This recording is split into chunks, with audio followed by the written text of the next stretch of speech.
میں مختصر بات کروں گا. آج زیادہ ڈیٹیل جو ہے نا ہم زبیر عمر صاحب کو دیں گے کہ وہ اکانومی کے اوپر بات کرے. میں صرف دو چیزوں کی طرف توجہ دلانا چاہتا ہوں.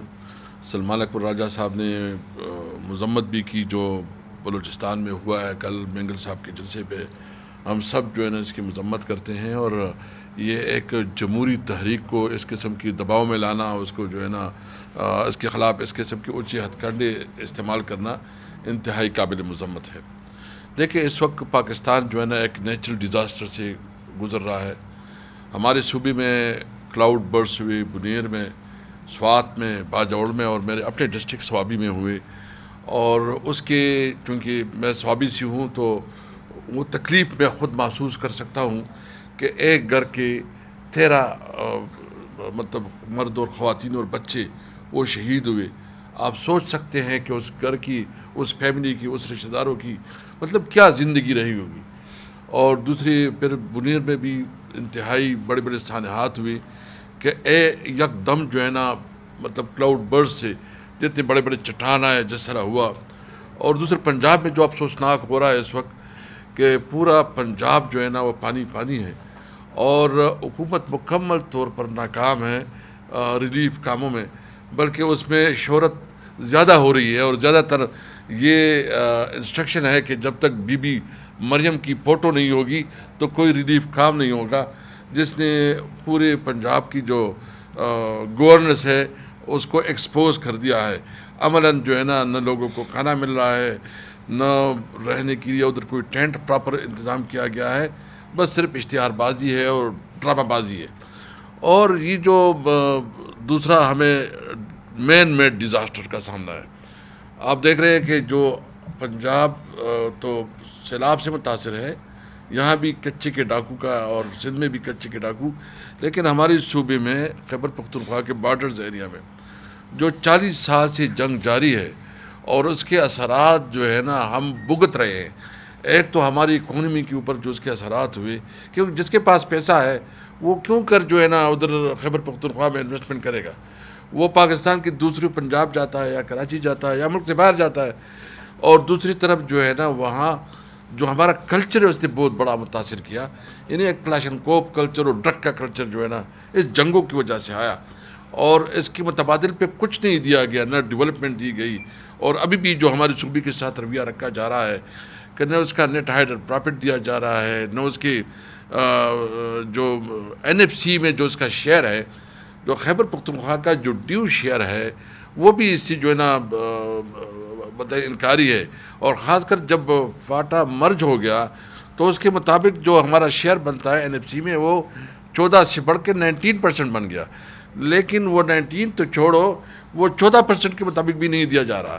اور سرتاج عزیز جو کمیشن تھا اس میں یہ کمٹمنٹ کی گئی تھی کہ 1000 بلین روپیز جو ہے نا وہ دیں گے 10 سال میں. ابھی تک وہ کمٹمنٹ بھی پوری نہیں ہو رہی ہے. اور ساتھ ہی بھی فیصلہ کیا گیا تھا کہ ہم ہر صوبہ اپنے شیئر کا 3% اور وفاق بھی 3% NFC کا پاٹا کی ڈیولپمنٹ پہ خرچ کرے گا. وہ بھی نہیں ہو رہا. البتہ کیا ہو رہا ہے, وہاں نئے اثر سے آپریشن ہو رہے ہیں. اور وہ آپریشن جو کہ 21 آپریشن آلریڈی جو یہ ہمارے علاقے میں ہوئے ہیں, جو آپ میں سے ہمارے علاقے سے اس کو پتہ ہے, کبھی کہتے ہیں کہ دربشم, مطلب پشتوں میں انہوں نے مختلف جو ہے نا نام رکھے ہیں, چرتب تختے اس قسم کے نام رکھے ہیں.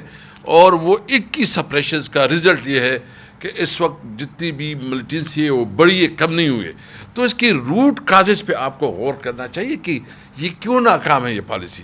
اس لیے پارٹی PTI کا پالیسی یہ ہے کہ ہر صورت میں آپ جو بھی کریں, ایک تو آپ کی جو انٹیلیجنس ادارے اس کو مؤثر کرے, اس کو افیکٹو بنائیں, اور ساتھ ساتھ جو اپنی بارڈر مینجمنٹ ہے اس کو مؤثر بنائے, اور ساتھ جو ہے نا آپ اپنے نوجوانوں کے لیے امید دے, ہوپ دے, روزگار دے, اپرچونٹی دے. تو یہ 2 قسم کی ڈیزاسٹر ہے. آپ کے بلوچستان کے بارڈر پہ, خیبر پختونخوا کے بارڈر پہ یہ مین میڈ ڈیزاسٹرز ہیں, اور یہاں جو ہے نا نیچر ڈیزاسٹر ہے. تو نمبر 1 ہمیں ہر صورت میں خاص کر ڈیمز کے لیے, اسمال ڈیمز کے لیے ایمرجنسی ڈکلیئر کرنی چاہیے. اور یہ تمام صوبے اور وفاق مل کے ایک پورا کمپریہنسو پلان بنائے, اور وہ پلان بنائے جو کہ کنسنسس سے ہو, میوچل کنسنسس سے ہو, اور ایک کمپریہنسو ایمرجنسی ڈکلیئر کیا جائے. کیونکہ جو پنجاب کا سیلاب ہوا ہے, یہ تو آپ دیکھ رہے ہیں کہ جو انڈیا نے پانی چھوڑا ہے, اور اس کی وجہ سے یہ راوی اور ادھر جو پانی گیا ہے, وہ جو لوگوں نے اپنے وہ بنائے ہیں, سٹیز بنائے ہیں, غیر قانونی سوسائٹیز بنائے ہیں, اور اس کی وجہ سے آج لاہور بھی ڈوبا ہوا ہے, پورا پنجاب بھی ڈوبا ہوا ہے. تو ایک تو ہم یہ مطالبہ کرتے ہیں کہ ایک ایمرجنسی ڈکلیئر کی جائے ڈیمز کے لیے, اور دوسرا جو عمران خان جو ہمیشہ کہتا تھا کہ بلین ٹری سونامی, اور اس کے لیے جو عمران خان کا ایک ویژن بھی تھا, عمران خان کا ایک بہت بڑا گیپ بھی تھا کہ بلین ٹری سونامی کی طرز پہ پوری پاکستان میں فارسٹریشن کے لیے, جنگلات کے لیے ایک بہت بڑی لیول پہ مہم چلائی جائے, اور بجٹ کا زیادہ تر حصہ, تاکہ ڈیفارسٹریشن جو ہو گئی ہے اس کی وجہ سے جو کلائمیٹ چینج پہ اثرات ہے وہ بھی ہمارے لیے قابل تشویش ہے. میں آخر میں ایک بات کروں گا, جو مری میں میٹنگ ہوئی ہے, اور کل رانا ثناء اللہ نے میرے خیال میں کنفرم بھی کر دیا ہے کہ ہاں مطلب یہ فیصلہ ہوا ہے. جو اپنے آپ کو بڑے کہتے ہیں, ہم تو اس کو بڑے نہیں کہتے, کیونکہ وہ اس ملک میں ظلم اور فاشزم کی بنیاد ہے. انہوں نے فیصلہ کیا مری میں, کبھی لندن میں فیصلہ کرتے ہیں, کبھی مری میں فیصلہ کرتے ہیں کہ سسٹم چلے گا. بھائی کون سا سسٹم چلے گا؟ میں میاں صاحب سے پوچھتا ہوں, میاں صاحب یہ تم جو 3-4 سال پہلے یا 5 سال پہلے تو جو کمپین چلا رہا تھا کہ ووٹ کو عزت دو, تو پوری قوم جاننا چاہتی ہے کہ کیا اس وقت کی قوم کو عزت ہے؟ آپ کے اندر اگر تھوڑی بھی اخلاقی ضرورت ہوتی تو آپ 8 فروری کو ریزائن کر لیتے. آپ کہتے کہ یہ مینڈیٹ میرا نہیں ہے. آپ کو خود اپنے حلقے میں شکست ہوئی ہے, اس کے باوجود جو ہے نا آپ ادھر بیٹھے ہیں, اور ظلم اور جبر اور ڈنڈے کے زور سے آپ اپنی حکومت آگے بڑھانا چاہتے ہیں. ہم سمجھتے ہیں کہ آئیں تمام جتنی بھی سیاسی پارٹیاں ہیں وہ مل کے بیٹھے سوچے کہ کیا یہ ملک اس ہائبرڈ نظام کی طرف چلے گا, کہ یا اس ملک کو قانون اور آئین کے مطابق چلانا ہوگا. اس لیے ہم نے جب الائنس پہ بھی ایک اعلامیہ ہم نے میں اس میں یہ پوائنٹ رکھا تھا کہ ہم قومی ایجنڈے پہ بات کرنا چاہتے ہیں کہ اس ملک کے نظام کو کیسے چلائے, ملک کی ٹرانسپیرنٹ اور شفاف الیکشن کیسے ہوں گے, یہ ملک جو ہے نا آئین اور قانون کے مطابق چلے گا, یا ملک جو ہے نا اس طرح یہ ہائبرڈ نظام سے چلے گا. اس لیے اگر ملک کی ترقی کرنی ہے, ملک میں امن لانا ہے, تو اس کا ایک ہی راستہ ہے ملک میں آئین اور قانون کی حکمرانی. ہم عمران خان جو اس وقت جیل میں ہے, وہ اس جیل میں اس لیے نہیں ہے کہ وہ جو ہے نا وہ ضمیر کا قیدی ہے, کیونکہ اس کے خلاف جتنی بھی کیسز ہے وہ کسی وقت بھی کمپرومائز کر سکتے ہیں, وہ جیل سے باہر آئے گا, آپ کے سب کے نالج میں ہے, لیکن وہ اصول پہ کمپرومائز نہیں کر رہا. اس لیے ہم سمجھتے ہیں کہ ملک کی اکانومی, ملک کی جو ہماری بیرونی سرحدات ہے, ملک کی جو اس وقت امن و امان کی صورتحال ہے, جو نیچرل ڈیزاسٹر ہے, اس سب کے لیے ہم قومی ایجنڈے میں بات کرنے کے لیے تیار ہیں, لیکن وہ صرف سیاسی پارٹیوں کے ساتھ, کسی حکومت کے ساتھ نہیں, کیونکہ اس حکومت کو ہم لیجیٹیمیٹ تصور نہیں کرتے.